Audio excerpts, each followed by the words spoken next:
Hello, my name is Daniel Budd, and if you're watching this video, then you have volunteered for this Eagle project, and thank you very much for doing so. It's a lot of work, and I could definitely use the help.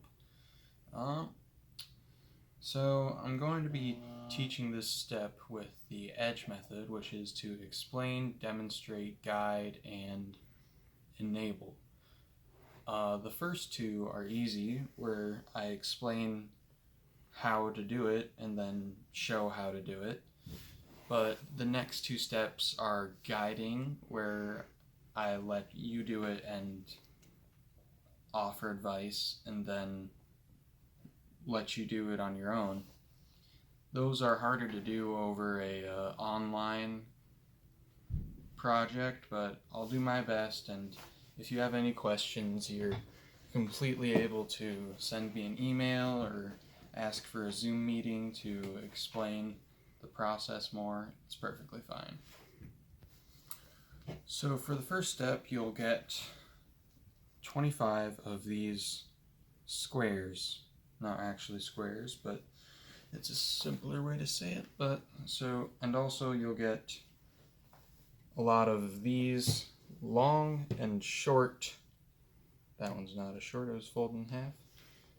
Short pieces of yarn, and for the step one you'll be mixing these ingredients together. So the thing to do is to sort of open the square like this and line up this edge of the yarn with the edge of the square. And then you want to pinch it in there and sort of line up the first inch or so. And then you need to take a pin and pin it into its place, just with that first inch or so. Otherwise it can just hang inside the square somewhere. Now the important thing is to make sure that on each side of the square you have the same length of, well, the same general length. It doesn't matter if it's a couple millimeters off, but the same general length of yarn, because you can't have the long on this side and the short on this side.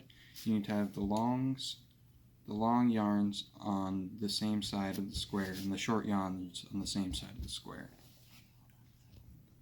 So you pin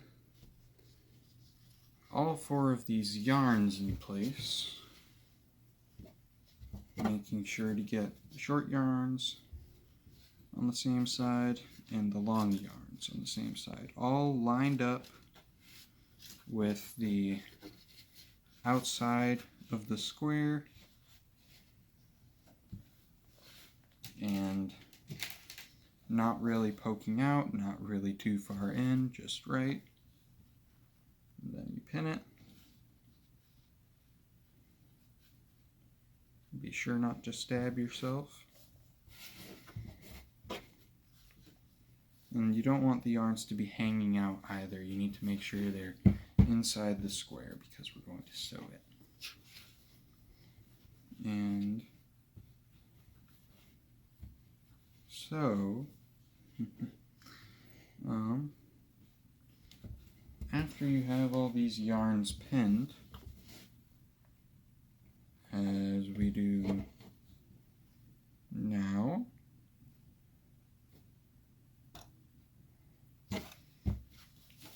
you finally get to use your sewing machine. This one's ancient, so if you have a different one, there'll probably be some different steps, so that'll do. But for this one, so you want to set the foot down sort of on the yarn, and then you can get leverage and take out the pin. And then you can set your knee. You gotta line up the foot with the edge of the square, and then you sew a little bit, and then you backstitch,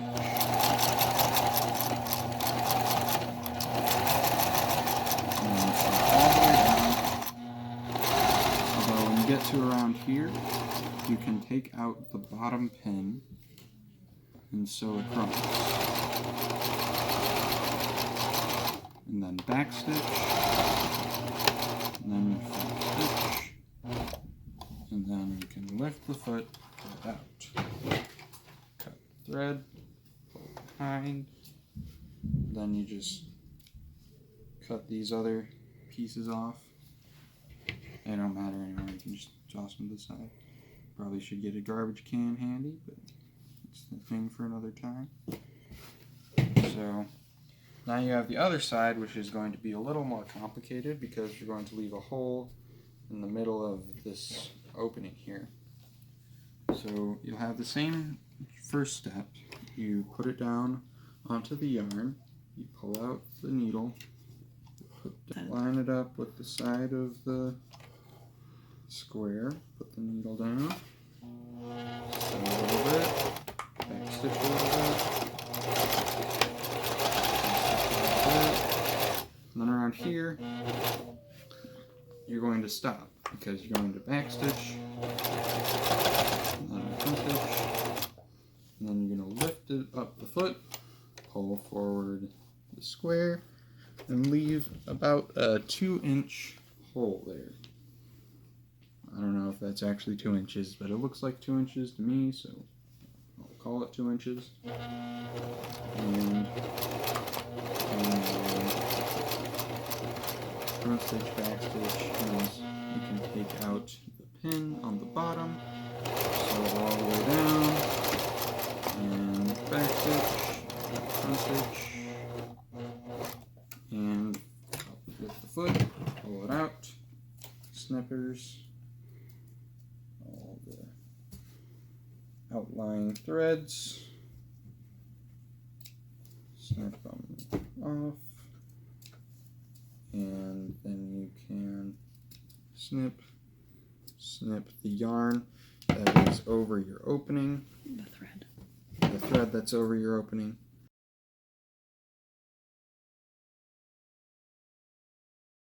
And then you open the opening, and you kind of have to reach in your fingers and turn the whole thing outside in, or inside out.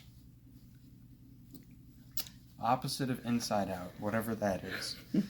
And then the thing that I found makes it easier is sort of inverting the corners that are opposite your hole, and then sort of reaching into the hole and pushing the corners out with your other fingers. Then you just have to sort of pull the corners out and just sort of do that. And then you can pull the other corners in. And then you just pull on the yarns. And then you start to do this, and it's fantastic. Slap it on your pile and you're good to go. And that is step 1. There will be 1 or 2 more videos like this for the other steps, but that is the first step, so good luck.